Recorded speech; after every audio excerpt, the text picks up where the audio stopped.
Lectura del Santo Evangelio según San Mateo, capítulo 10, versículos del 1 al 7. En aquel tiempo Jesús llamó a sus 12 discípulos y les dio autoridad para expulsar espíritus inmundos y curar toda enfermedad y toda dolencia. Estos son los nombres de los 12 apóstoles.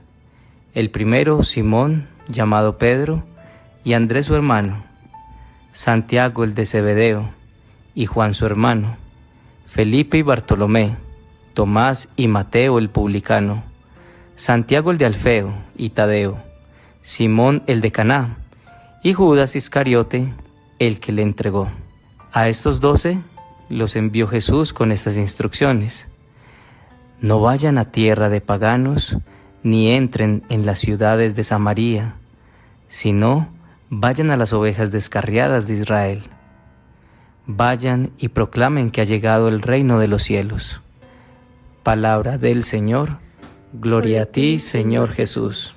Ayer vimos cómo Jesús nos sana, pero no estamos en el mundo solo para recibir, sino también para dar. El Señor poderoso podría venir y cambiar el mundo de un momento a otro, pero se vale de instrumentos tan imperfectos como nosotros para hacer su obra perfecta. Los hombres que Jesús nombró como apóstoles no eran extraordinarios, no había ni eruditos ni santos en el grupo de los 12. Al momento de haberlos llamado, eran personas comunes y corrientes con sus vidas normales. Algunos quizá cargaban más culpa y vergüenza que otros, pero eran seres humanos imperfectos como nosotros. De hecho, Jesús alababa al Señor diciendo: Te alabo, Padre, Señor del cielo y de la tierra, porque has mostrado a los sencillos las cosas que escondiste de los sabios y entendidos. Tú que estás escuchando este Evangelio y crees que nadie te ve, que no sabes si estás usando bien tu vida o no, que has dudado de tu capacidad, hoy recuerda tu esperanza, porque Dios llama a los sencillos de corazón. Hoy vamos a ir un poco más al fondo de este mensaje a través de estos 3 puntos. Primero, ¿qué es un discípulo? Segundo, Jesús llama a sus discípulos. Y tercero, ¿qué quiere Jesús de ti como discípulo? Primero, ¿qué es un discípulo? Según las definiciones del diccionario, es una persona que recibe enseñanzas de un maestro o alguien que sigue la vida y enseñanza de otra persona. Nuestro maestro es Jesús. Un discípulo ha vivido como aprendiz con su maestro. Ha caminado con él, ha estado a sus pies y él le ha visto vivir sus enseñanzas. Entonces el discípulo tiene la mirada puesta en su maestro para ver cómo hace las cosas. Un discípulo no busca solo recibir de su maestro, busca vivir lo que aprende y dejarse guiar constantemente por su maestro. Para esto necesita estar en constante comunicación con él. Mariana se había casado faltando un semestre para terminar la universidad. Una vez se graduó, le aterraba salir a la calle y encontrarse algún compañero suyo. No conseguía empleo y toda su vida había estado acostumbrada a ser buena en todo. Quedó embarazada y la ansiedad por sentir que no sabía qué hacer con su vida la invadía a cada momento. No quería quedarse en casa. La sociedad esperaba más de ella. Bueno, al menos eso era lo que ella sentía.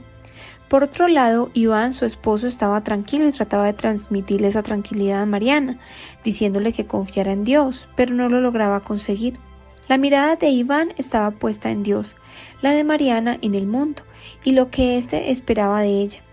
Quien sigue a Jesús pone su mirada en él. Segundo, Jesús llama a sus discípulos. Jesús llama a sus discípulos y vemos cómo los nombra de 2 en 2. ¿Y por qué? Porque ambos serán el apoyo el uno del otro. No solo los sacerdotes y religiosas son discípulos, los laicos también estamos llamados a ser sus discípulos desde la soltería o con nuestras familias. Si tú estás aquí, vas a la Eucaristía, estás yendo a una comunidad católica o estás buscando de Él o te han estado hablando de Él, ya Jesús te está llamando. Podríamos pensar que es importante que Dios nos llame siendo seres humanos tan imperfectos. De hecho, Dios en su palabra dice en 1 Samuel 16, versículo 7, que no se trata de lo que el hombre ve, pues el hombre se fija en las apariencias, porque el Señor se fija en el corazón. Jesús llamó a las personas que la sociedad de la época no daba un peso por ellos, es decir, el mundo jamás hubiera pensado en ellos para una misión importante, pero no fue por sus capacidades que Dios los escogió. Cuando Jesús los llamó y ellos atendieron el llamado, Jesús les fue enseñando con su ejemplo. Cuando Jesús subió al Padre Celestial, el Espíritu Santo les dio la fortaleza y la capacidad para hacer la obra tan grande que Jesús los llamó a hacer. Pasó 1 año y medio y su bebé ya tenía 8 meses de nacida. Mariana seguía con las mismas inquietudes. Sin embargo, se dio un tiempo de unos meses más antes de retomar su búsqueda de empleo. Toda su vida intentó hacerlo mejor en el colegio y en la universidad, pero más que por hacerlo bien, sentía que de esa forma era alguien que valía. Ahora en casa, vista solo por su familia, sentía que estaba perdiendo su vida, que podía hacer algo más, y poco a poco el sentimiento de insatisfacción con ella misma la fue llevando a una depresión. De vez en cuando acompañaba a su esposo a misa y cuando él le hablaba de Jesús, ella lo miraba con ternura pero no lo tomaba en serio. No pensaba que Jesús pudiera resolver su problema. Un día, ellos dos fueron invitados a una reunión católica de pequeña evangelización, a la que Mariana e Iván asistieron. 2 mujeres lideraban el encuentro. Mariana se fijaba en la forma como hablaban y no en lo que decían. Notó que no tenían buen nivel académico y esto la desconectó de la reunión, puesto que sentía que personas sin educación no podían aportar mucho a ella que tanto había estudiado. Iván, en cambio, estaba maravillado con la sabiduría de estas 2 mujeres humildes, pero lo que más le impactó fue ver cómo ellas estaban siendo instrumentos de Dios para otras familias, cómo el amor por servir a los demás brillaba en sus ojos y en sus palabras. Tercero, ¿qué quiere Jesús de ti como discípulo? A veces pensamos que con solo ser seguidores está bien, y tal vez el llamado no signifique hacer algo extraordinario. Si somos padres de familia, nuestro primer llamado es en casa con nuestros hijos y nuestro cónyuge. No tendría sentido ser luz fuera de casa y dentro ser oscuridad. De hecho, el Señor en el Evangelio de hoy envía a los discípulos primero a las ovejas perdidas de Israel, es decir, a atender la casa primero. ¿Qué quiere Jesús de nosotros entonces? Primero, que atendamos su llamado. Jesús te llama en este Evangelio, en la Eucaristía, en la confesión, en el rosario, en la oración, en la lectura de su palabra. Cuando alguien te habla de Él, Él te llama. Jesús quiere que atiendas ese llamado.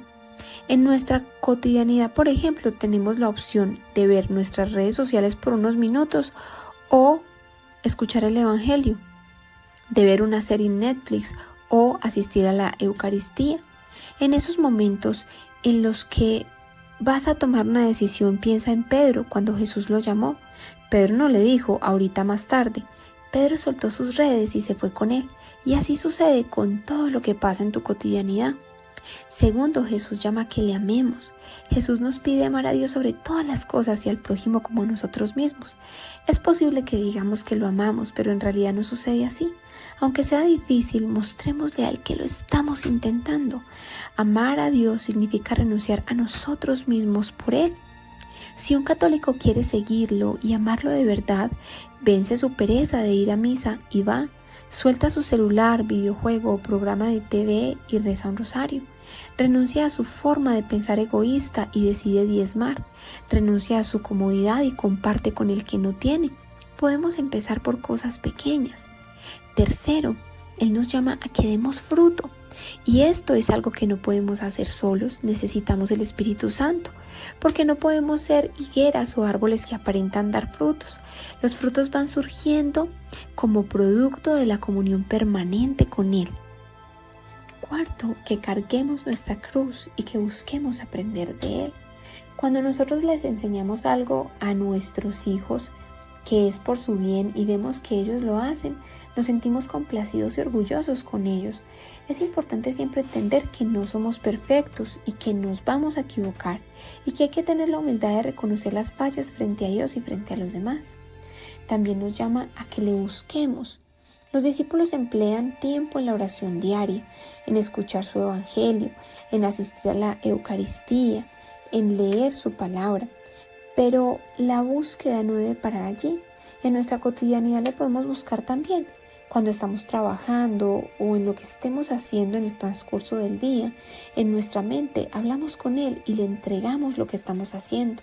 En nuestra labor como padres también lo buscamos hacer partícipe de nuestra vida entera. Jesús también pide de nosotros que le sirvamos y hagamos a otros discípulos. Cuando ayudamos a los demás, así sea muy pequeña la ayuda, ya le estamos sirviendo. Si por ejemplo tenemos un familiar que es un adulto mayor y vive solo, podemos ayudarle con diligencias médicas. Allí estamos sirviendo a Dios. Pero si nuestra mirada está puesta en Dios y no en presumir con esa ayuda, servir es dar a los demás de la bendición que el Señor nos ha dado, y puede ser tiempo, dinero o un talento. Y hacer otros discípulos es compartir esa alegría que nos ha dado Jesús para que otros la tengan también. Si tú crees en Dios y sabes que la oración nos ayuda a sentir paz, no vamos a recomendar prácticas de la nueva era para encontrar la paz. Si un familiar está pasando por una situación económica difícil, le hablo de Jesús y no de supersticiones y riegos. Jesús también nos llama a vivir una vida coherente, pero no significa eso que cuando fallamos nos alejemos de Él.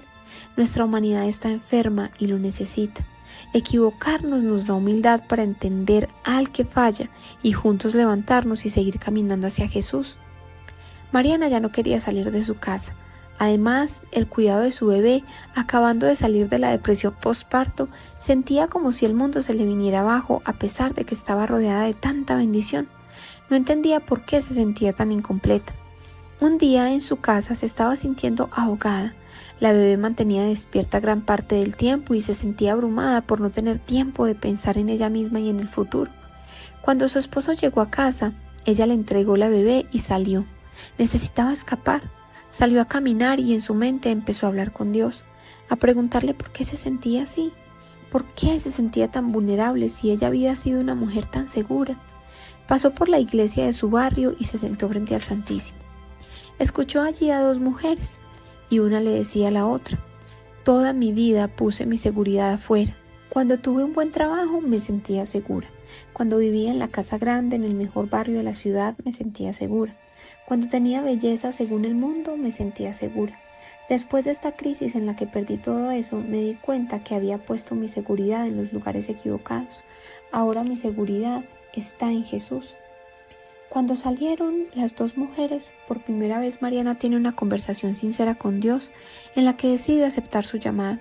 Vuelve a casa y toma la decisión de empezar a leer su palabra, a asistir a misa con el corazón puesto, a aprender de la vida de los santos y de la vida de Jesús.